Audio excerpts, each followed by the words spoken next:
अपनों ने वो रंज दिए हैं, बेगाने याद आते हैं, देख के उस बस्ती की हालत वीराने याद आते हैं। नमस्कार, मैं हूं राजीव और आप देख रहे हैं घूमता हुआ आईना। मणिपुर सुलगते, सिसकते और उजड़ते 3 महीने बीत गए और इन 3 महीनों में मोदी जी 5 देशों की यात्रा करके चले आए।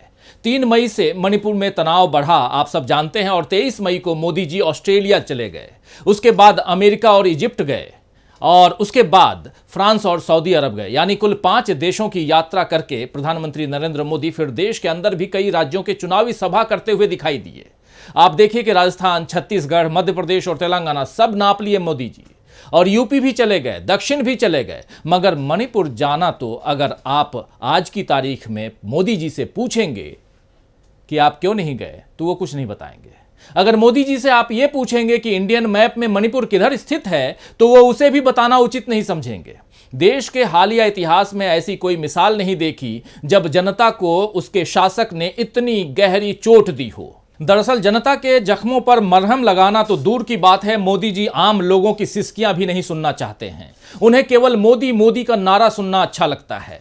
पहले चुनावी सभाओं में और विदेशी यात्राओं में मोदी मोदी का नारा सुनाई देता था, लेकिन अब तो संसद में भी मोदी मोदी होने लगा है। जरा सुन लीजिए।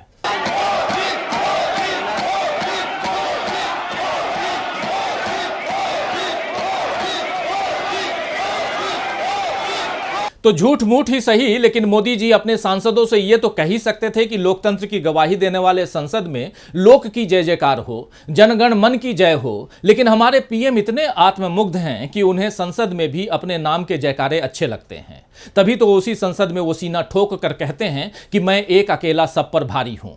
खैर, भले ही जरूरी मुद्दों पर चर्चा के लिए मोदी जी संसद के सदनों में न पहुंचे, लेकिन उन्हें इस बात का गुमान है कि उनकी पार्टी को बहुमत हासिल है। ऐसे मौके पर दोस्तों महाभारत की कथा मुझे याद आती है, जहां कौरवों को अपने संख्या बल का घमंड था। दुर्योधन इस मद में चूर था कि सिर्फ 5 पांडव और उनके साथ खड़े कृष्ण भला 100 कौरवों का मुकाबला कैसे करेंगे। दुर्योधन के साथ भीष्म पितामह थे, द्रोणाचार्य भी थे और भगवान कृष्ण की सेना भी थी। ये सब कौरवों की टीम का हिस्सा थे, जिसका दुर्योधन को जबरदस्त घमंड था। कुरुक्षेत्र में नैतिकता, शिष्टाचार, धर्म, नियम, कायदे सब कुछ ताक पर रख करके लड़ाई लड़ी गई, महाभारत की लड़ाई लड़ी गई। लेकिन फिर भी 100 कौरवों पर 5 पांडव भारी पड़े, क्योंकि उन्होंने सच्चाई और धर्म का साथ लेकर युद्ध लड़ा। महाभारत में और भी कई कहानियां हैं जहां शक्तिशाली लोगों को हार का सामना करना पड़ा, क्योंकि उन्होंने एक के बाद एक गलतियां की। और अगर आज के दौर में महाभारत की कथा को अगर देखा जाए, गौर से देखा जाए, तो काफी प्रासंगिक लगती है। सियासत में भी मोदी जी को अपनी सत्ता और संख्या बल का गुमान है। विपक्षी दलों ने 26 पार्टियों के साथ इंडिया नाम का गठबंधन बनाया तो मोदी जी 38 दलों के एनडीए का दम दिखा दिया। लेकिन एक अकेला कहने वाले इंसान को आखिर 38 दलों की जरूरत क्यों आन पड़ी, ये सवाल तो पूछे जाएंगे ही। अब तो इंडिया गठबंधन का विरोध भी मोदी जी हर मंच से कर रहे हैं। इंडिया शब्द को ईस्ट इंडिया कंपनी और इंडियन मुजाहिदीन से जोड़ते हुए अब मोदी जी क्विट इंडिया तक जा पहुंचे हैं। दरअसल पिछले 9 सालों में चुनाव से पहले मोदी जी इतने बेचैन, इतने हताश कभी नहीं दिखे जितने अब दिख रहे हैं, बल्कि अब उनके भाषणों में थकान नजर आने लगी है। खैर, अभी तो मोदी जी को इस साल 5 राज्यों के विधानसभा चुनावों में इंडिया का सामना करना है और उसके बाद अगले साल फिर विधानसभा और लोकसभा चुनाव हैं। तो सवाल यह है कि वो किस तरह अपनी रैलियों में और अपने लोगों को और अपने भाषणों में जोश भर पाएंगे, ये देखना बड़ा दिलचस्प होगा। उनकी थकान और परेशानी की वजह क्या केवल इंडिया का नया जोश जो है वो है, या फिर बीजेपी की गलतियां अब अपना असर दिखा रही हैं? तो आइए दोस्तों, आज आईने की नजर से पड़ताल करेंगे कि बीजेपी की वो कौन सी 5 गलतियां हैं जो उसे सत्ता से हटा सकती हैं, और इसके साथ ही यह भी देखेंगे कि कैसे राहुल गांधी नए उत्साह के साथ लोगों के साथ जुड़ रहे हैं, उन्हें अपने साथ जोड़ रहे हैं। जनता की ताकत से ऊर्जा पाने वाले राहुल गांधी का मुकाबला क्या बीजेपी कर पाएगी, यह भी देखना दिलचस्प होगा।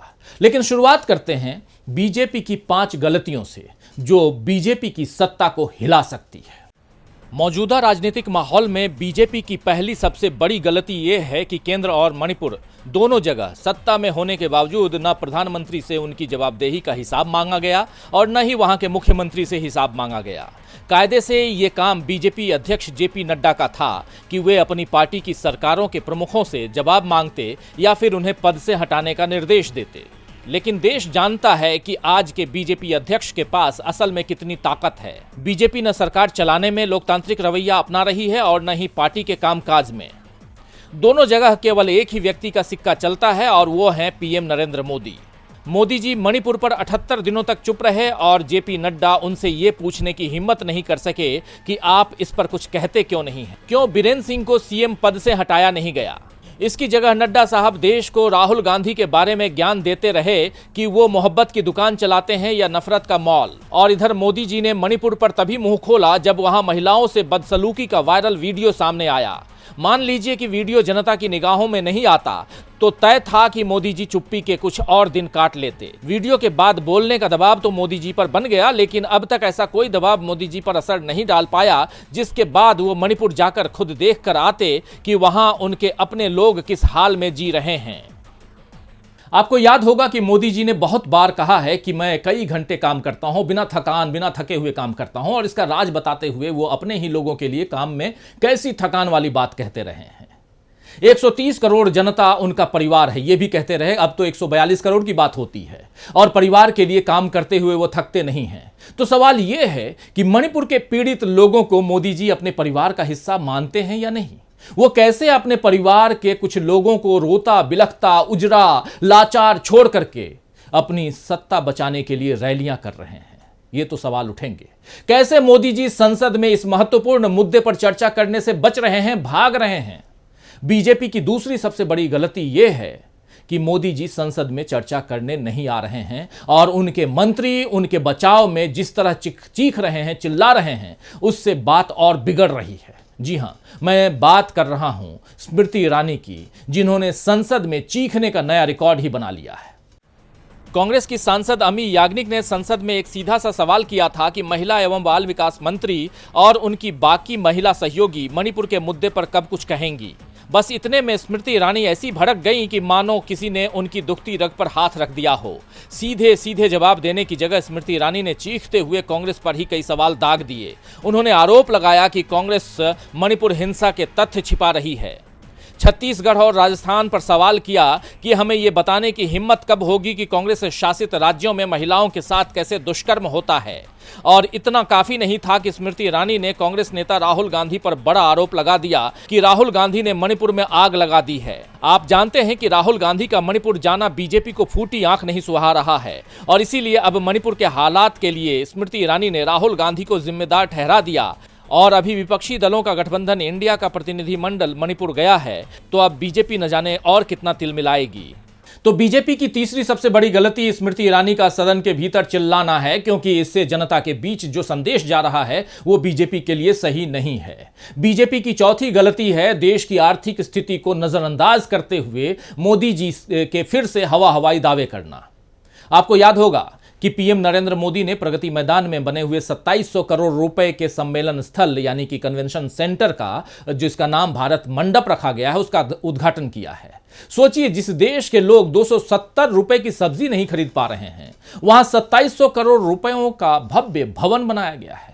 मोदी जी ने इसके उद्घाटन के लिए पूजा की, ड्रोन उड़ाने का मजा भी लिया और अपने भाषण में इंडियन इकोनॉमी पर एक नया दावा ठोक दिया।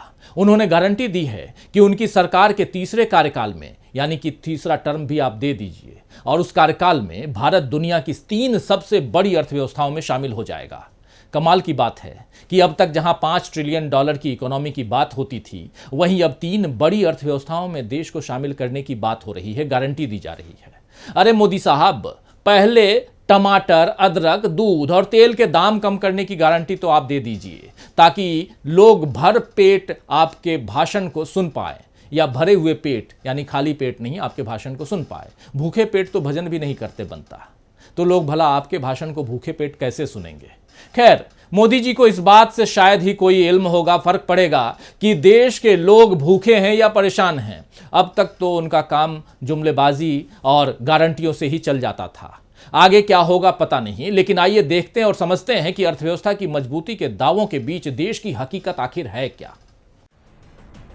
Bharat per capita GDP rank में अभी 128वें नंबर पर है और 2027 में बांग्लादेशियों की इनकम भारतीयों से ज्यादा होगी।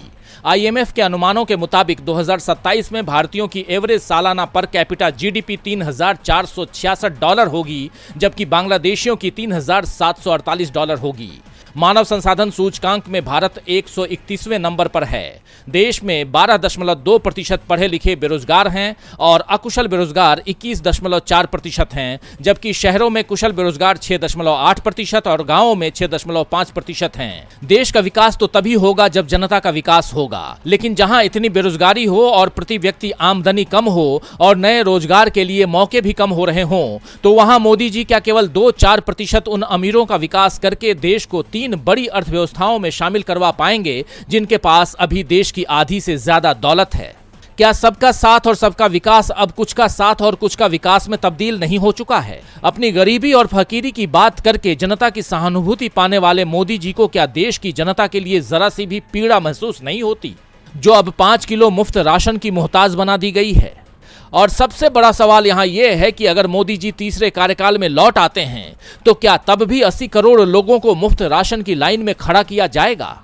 तो मोदी जी पर इस देश के लोगों ने इतना भरोसा किया था। आपने देखा कि कोरोना जैसी जानलेवा महामारी में भी उन्होंने ताली और थाली बजाने के लिए कहा तो लोगों ने वैसा ही किया।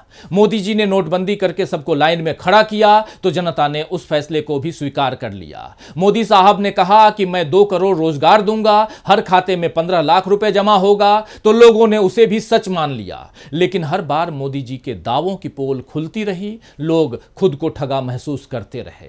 हिंदुत्व और राष्ट्रवाद का जोर लोगों की परेशानियों पर भारी पड़ता रहा। दूसरी तरफ विपक्ष के कई नेता पिछले 9 सालों से मोदी जी के झूठे दावों की पोल खोल रहे हैं। खासकर राहुल गांधी ने मोदी सरकार की सच्चाई जनता के सामने बार बार रखी है और राहुल के कहे का असर नजर भी आने लगा है। हिमाचल प्रदेश और कर्नाटक में बीजेपी को हार मिली, हमने देखा, क्योंकि राहुल गांधी में लोगों को उम्मीद अब नजर आई। लेकिन बीजेपी और मोदी जी राहुल का मजाक उड़ाने में लगे रहे। तो हम कह सकते हैं कि बीजेपी की 5वीं बड़ी गलती है विपक्ष और राहुल गांधी की ताकत को कम करके आंकना। मोदी है तो मुमकिन है कि नारे को बीजेपी ने पत्थर की लकीर मान लिया था, लेकिन आप जानते हैं कि राजनीति में कुछ भी स्थायी नहीं होता, किसी की सत्ता हमेशा कायम नहीं रहती। बीजेपी ने तो भारत को कांग्रेस मुक्त और विपक्ष मुक्त बनाने की घोषणा तक कर दी थी, लेकिन अब विपक्ष कांग्रेस से युक्त होकर इंडिया के नए रूप में बीजेपी के सामने आ खड़ा हुआ है। पटना और बेंगलुरु की बैठक इंडिया के रूप में देश के सामने आई है और इस विपक्षी गठबंधन में 26 दल शामिल हैं।